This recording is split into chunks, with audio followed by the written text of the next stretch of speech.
એક પર્સન જ્યારે એક લેવલ પર પહોંચે, સફળ થયા બિઝનેસમેન છે તો એના ટોપના લેવલ પર પહોંચ્યો હોય તો ત્યારે એની જીવનમાં એ એકલતું જ જીવન જીવતો હોય છે. દિસે એનું અલોન હોય, લોનલી હોય, એના જીવનમાં કોઈ હોય જ નહીં એની સાથે સપોર્ટ સિસ્ટમમાં.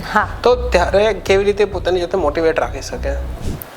જ્યારે એકાંતમાં હોય ને ત્યારે વ્યક્તિ ન વિચારવાનું ઘણું વિચારે છે. અને બીજું એક એકાંત એવું હોય છે કે તમે તમારી વેમાં જ વિચારો છો. આ બે એકાંતમાંથી તમારો દ્રષ્ટિકોણ કયો છે, તમારો હેતુ શું છે ને એના ઉપર નિર્ભર કરે છે. પણ જ્યારે એકાંત હોય, કોઈ પણ એની પાસે ન હોય ને ત્યારે આપણું મોટિવેશન આપણે પોતે જ કરવું પડે છે. માટે આપણા મનને આપણે એવી રીતે સમજણ આપીએ. આપણે સાહિત્યમાં કહેવાય છે ને કે સમજણ વગરનું જીવવું ભલે જીવો વરસ 1000, પણ સમજે જીવો જો બે ઘડીને તો સમજો બેડો પાર.